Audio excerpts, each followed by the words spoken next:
Bienvenidos al Archivo de las Leyendas, el podcast donde cada semana desenterraremos los relatos más enigmáticos del México antiguo, aquellos que nos llevan a un tiempo donde lo inexplicable y lo sobrenatural se entrelazan, recordándonos que hay más de lo que los ojos pueden ver y los sentidos pueden entender.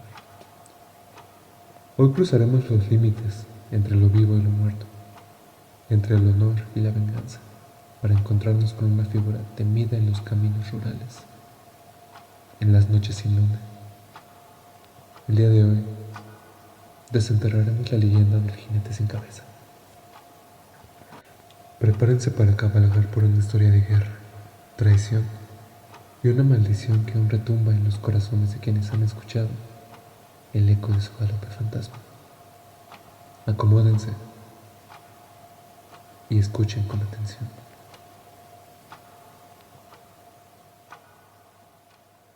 Durante los últimos años del virreinato, en una región montañosa del centro de la Nueva España, vivía un temido capitán de dragones realistas, es decir, del cuerpo militar novohispano. Este hombre se llamaba don Rodrigo de Arriaga. Su reputación era conocida. Se decía que era despiadado, pero justo, valiente, pero arrogante. Como buen militar de ese entonces, don Rodrigo le había jurado lealtad absoluta al rey de España y mostraba un empeño notable a la hora de perseguir a los insurgentes. Su ferocidad era implacable. Mandaba a quemar pueblos que simpatizaran con los insurgentes, torturaba a presos y permitía robos, entre otras cosas. No obstante, sus días estaban contados. La guerra insurgente iniciada por el padre Hidalgo y prolongada por la sorprendente capacidad militar de Morelos comenzaba a tener adeptos, incluso dentro de las tropas realistas.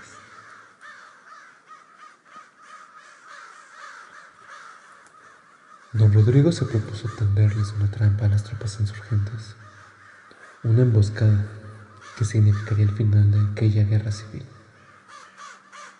Se realizaron los preparativos y todo estaba listo para aquella estocada final a los dirigentes de la oposición. Los caballos estaban preparados. Todos los soldados tenían su uniforme puesto. Las armas estaban cargadas y el enemigo se asomaba entre las montañas. Poco a poco, los insurgentes se acercaban, mientras los realistas trataban de no precipitar sus movimientos. Don Rodrigo tenía sed de sangre, y aquella emboscada significaría un festín para él, de no ser por una traición.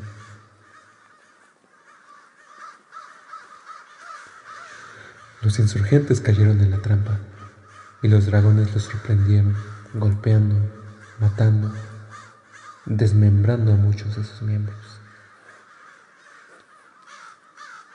En la sazón del momento, el capitán Rodrigo fue traicionado por su propio teniente, quien había jurado una alianza secreta con los independentistas. En la refriega, don Rodrigo fue derribado de su caballo, y mientras intentaba levantarse, fue alcanzado por un corte limpio, un tajo brutal que le separó la cabeza del cuerpo. Todos se quedaron atónitos al ver tal escena. La lucha se interrumpió, ya que los realistas no sabían cómo reaccionar. Su líder se encontraba tendido entre el polvo, el cuerpo por un lado, mientras que la sangre marcaba un creciente charco que poco a poco alcanzaba el lugar donde descansaba su cabeza, con los ojos aún abiertos, viendo fijamente al cielo, con una expresión maldita, una expresión que ninguno de los hombres que presenció aquella escena jamás olvidaría. Los insurgentes huyeron y el traidor desapareció. El cuerpo de don Rodrigo fue recogido cuidadosamente por sus compañeros y fue enterrado sin ceremonia alguna en una fosa común, debido a todos los actos horribles que el capitán realizó en vida. La cabeza de este se extravió. Nunca se supo que fue de ella. Su cuerpo yació ahí, en esta fosa común, inerte y pudriéndose con el paso del tiempo, pero su alma no encontró nunca el descanso. Desde entonces, los aldeanos comenzaron a reportar apariciones extrañas. En las noches de niebla se escuchaban cascos galopando a toda velocidad. Un jinete oscuro, sin cabeza, montando en un caballo negro como la noche. Cruzaba los caminos rurales dejando un rastro de frío y terror.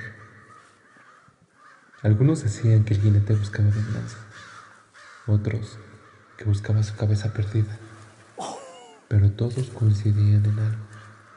Si lo veías y no te ocultabas a tiempo, morirías en 3 días con el corazón paralizado por el miedo.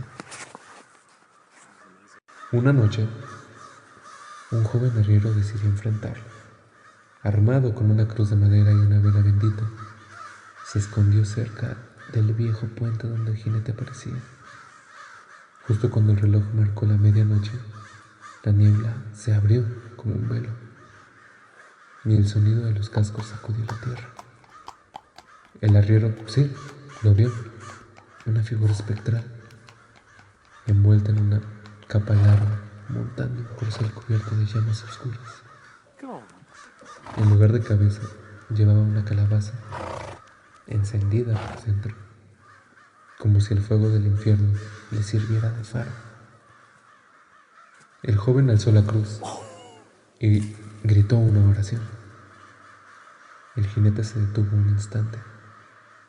Luego soltó un alarido infernal que apagó la vela de un soplido y desapareció entre la bruma. El arriero logró sobrevivir, pero enloqueció. Dicen que murmuró hasta la muerte, con los ojos perdidos. Él volverá, siempre vuelve, cuando la niebla es más espesa. Con los años, más encuentros se registraron. Una anciana pastora perdió su rebaño tras ver al jinete cruzar un río sin tocar el agua.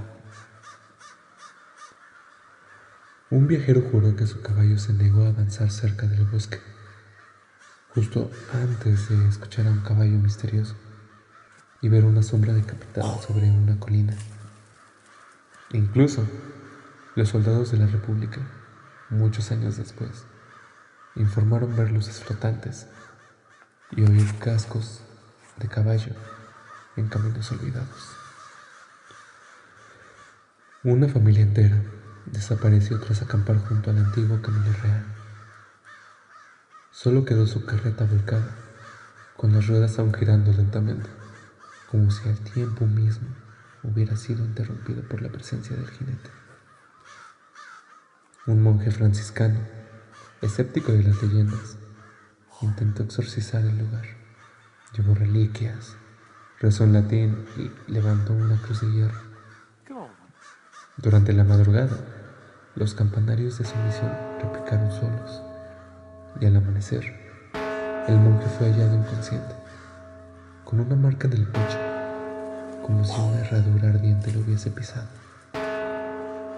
Algunos aseguran que el jinete sin cabeza no solo busca venganza, sino que castiga a los traidores, a los que mienten y traicionan sus ideales.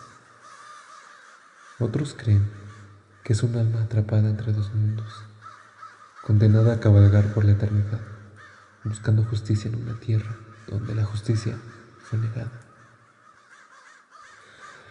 Sea cual sea la verdad, una advertencia persiste entre los más viejos del lugar. Si alguna noche escuchas un galope sin jinete visible, si ves una luz danzando entre la niebla, no mires, no respires fuerte y reza, porque donde aparece el jinete sin cabeza, la muerte siempre cabalga detrás.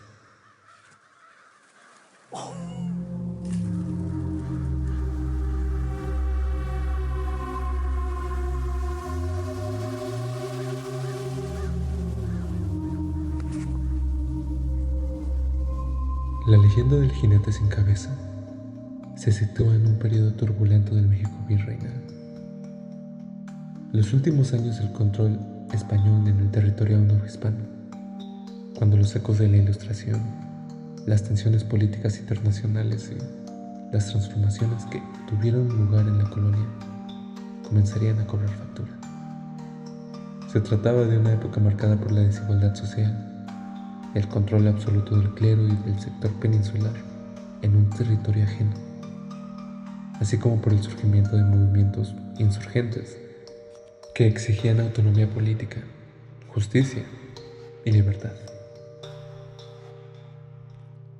Estos últimos años del virreinato fueron escenario de profundos cambios sociales. Las ideas ilustradas que circulaban desde Europa encontraban eco entre criollos inconformes y poblaciones marginadas. Al mismo tiempo, la corona española ejercía una represión cada vez más fuerte sobre cualquier manifestación de autonomía, mientras que, al mismo tiempo, intentaba controlar los caminos, los pueblos y las rutas comerciales que eran esenciales para su dominio. Todo esto como consecuencia de las conocidas reformas borbónicas, transformaciones en las estructuras novohispanas que dieron como resultado un resentimiento de las élites criollas hacia los peninsulares y, a la larga, una guerra de 11 años que culminará con el establecimiento del primer imperio mexicano en 1821.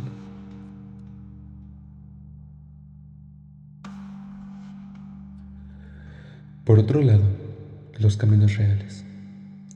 Estos conectaban centros mineros como Guanajuato y Zacatecas con la Ciudad de México. Por ello, eran esenciales para el comercio, pero también eran espacios peligrosos.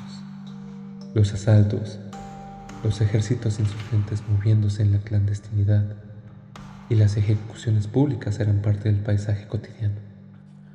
En este contexto de violencia generalizada, surge la figura del capitán militar como autoridad máxima en muchas regiones.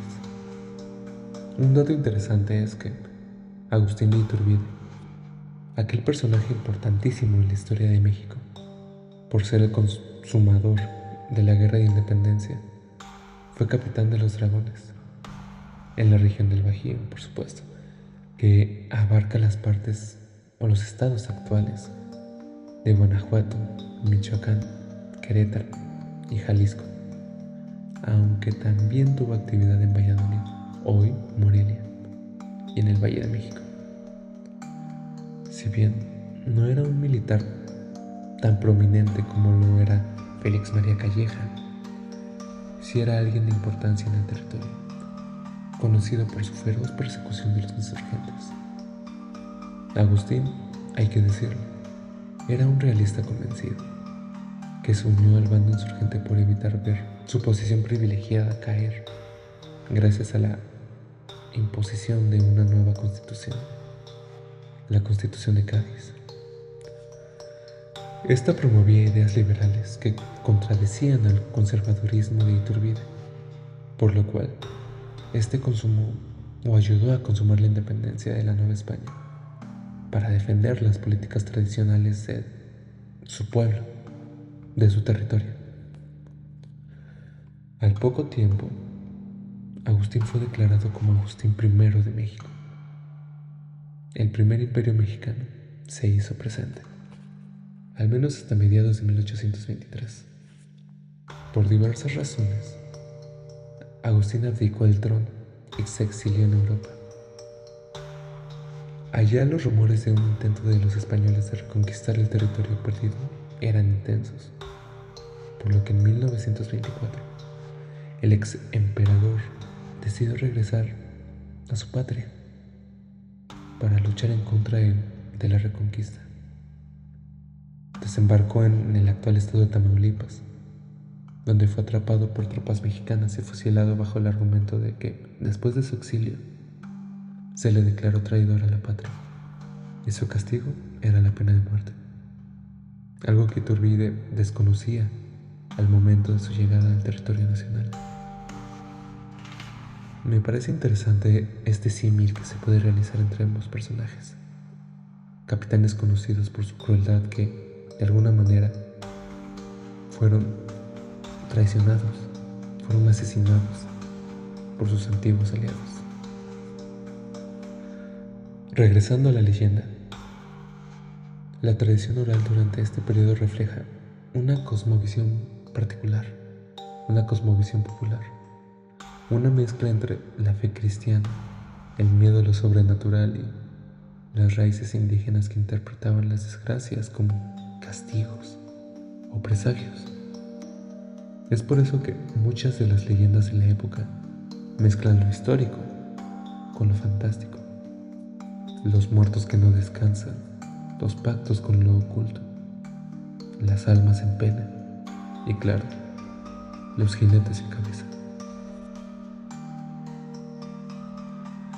Esta leyenda también refleja el miedo profundo a la traición y a la justicia no cumplida, sentimientos comunes en una sociedad donde el poder se ejercía con brutalidad y el concepto de justicia era muchas veces una ilusión.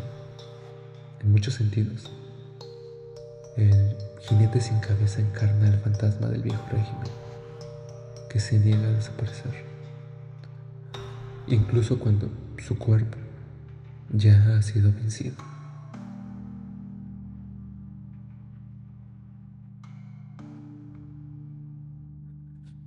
Así concluye nuestra travesía de esta noche, entre sombras, ecos de traición y galopes que no cesan. El jinete sin cabeza cabalga más allá del tiempo, recordándonos que hay heridas que ni la muerte logra cerrar.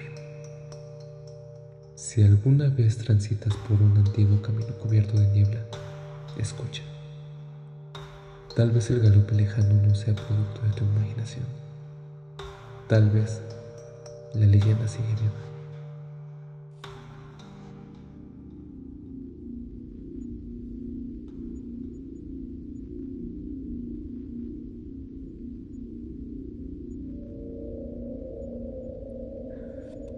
Gracias por acompañarnos en el archivo de las leyendas.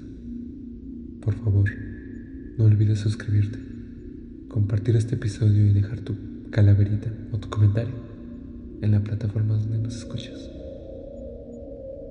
Me encantaría saber tú qué opinas de todo esto.